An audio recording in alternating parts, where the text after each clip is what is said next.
The weekend we saw 3-2 as well between Brighton and Spurs. What a game this turned out to be. Spurs, as we've talked about so much this season, dominating but unable to put games to bed. They were 2-0 up this time going into the break, but in the end, Brighton would win by 3-0. Now, this is Spurs' worst start to the season since the 2008-2009 season. Of course, Ange Postecoglou's come in and he's won a lot of friends during his time, but questions are inevitably going to be asked of the Australian coach as to whether or not he can coach at this level and get the best from this team. And here's the problem, Nadim. If I'm a Spurs fan or a football fan in general, at half-time, there's absolutely no way I'm putting any money on Spurs to win this game, because you know that they have it within them to capitulate. It's not a surprise, and that is something that really has to be addressed. And can Postecoglou do that? And if he does, how? Yeah, that's it's an interesting point, and given the fact that they've just been to Old Trafford and won the way that they did, some people can make the case United aren't very good, but Spurs managed to go on the road there and handle that moment. But I think at half-time in that Spurs game, this is the way that football works. You've got a 2-0 lead away from home, and the home team haven't really played that well in the first half.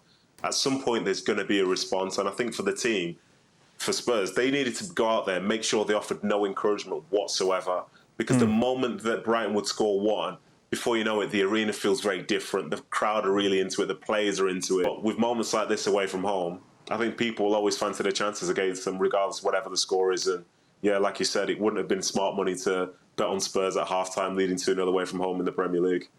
What's interesting, Stevie, OK, so at half-time, if you're Postecoglou, in theory, you're saying, right, come on, keep things tight. It's not his fault, is it, that Udogie makes that mistake? Or how much do you then put it on the manager? Well, it's not entirely Udogie's fault, to be honest. So he'll have been asking them to start the second half exactly the way they started the first.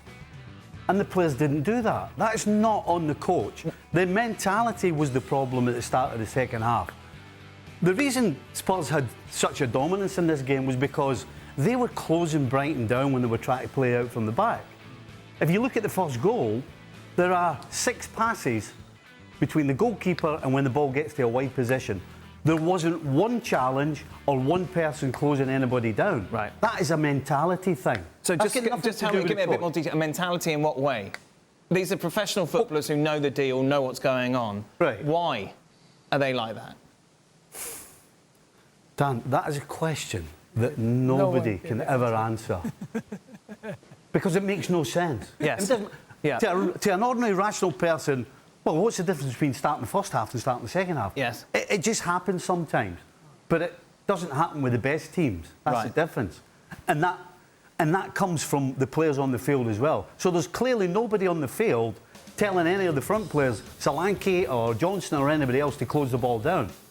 So if they're not doing the job, the middle of the park has to tell them to do the job. And if the middle of the park's not telling them to do the job, the back guys should be telling the middle of the park guys to either you get up there and close it or you get them to do it. That clearly wasn't happening, and that's to do with the personnel. That's not having a character that smells the problem and does something before it occurs. The second part is absolutely Postecoglou. When that snowball starts rolling after the first goal, you have to have a plan B. You have to have a way of solidifying what you've got right now and work your way through it. And then once you work your way through it, then you can start opening up and flourish again. But they don't. It doesn't seem to be there. They don't seem to have a plan. Bring your wide guys in, your Kulusevskis and your Johnsons. So to that bring point, everything in tight. Is he out of his depth? I don't think he's out. I can't honestly say I think he's out of his depth. Imagine players who you played alongside in QPR, as much as you want to have that mentality, it's maybe difficult to get everybody on the same page. Yeah, you could say that, but I think the QPR example is very different to Spurs. I think Spurs are in a slightly better position, but I think what Stevie's saying is correct there, because it is the culture side of things. And as I listen to Postecoglou talk and I see him get frustrated at certain things, it feels like he is trying to bring that into the group. But again, when you look at that group when they're under pressure, it doesn't feel the same as, say, some teams who will believe are better than them. And when you've got players coming in and out every season, yes, culture itself can be tough to do, but it feels like there's an element of stability which exists within Spurs. So I'd expect it to be a bit different. But I think the biggest insult, that you can have when people talk about Spurs is like, oh, they've lost from 2-0 up. That's so Spursy. They have to get rid of that tag. But I think they have to get rid of it in the same way. The critique we used to have about Arsenal up until probably this last couple of seasons is that they were soft. They had so much talent, but they were soft. They were limping through things. You could bully them. Look at this Arsenal now. They could finish the season with success. Who knows?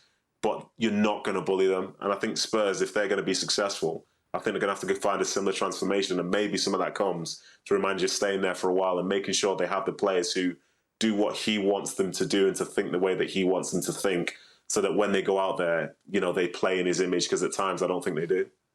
Jules, we're nowhere near in a world where we're questioning Postecoglou's future, are we? No, I don't think so. But there's a few things now. The North London derby where, again, going back to plan A, plan B, what else do we do if plan A doesn't work and we can't do the things that we're good at, which we saw in the first half against Brighton. And I think this is starting to be a problem, though. It's worrying. I know they're ninth, but they're not that far from the top four. But still, it's a worry. They had won 5 in a row, and we thought that maybe they corrected the mistake that we saw previously in the game against Newcastle away and the game at home to Arsenal. And actually, they haven't, because that collapse in the second half is not acceptable from a player's point of view, but maybe more worryingly, maybe from a manager's point of view as well.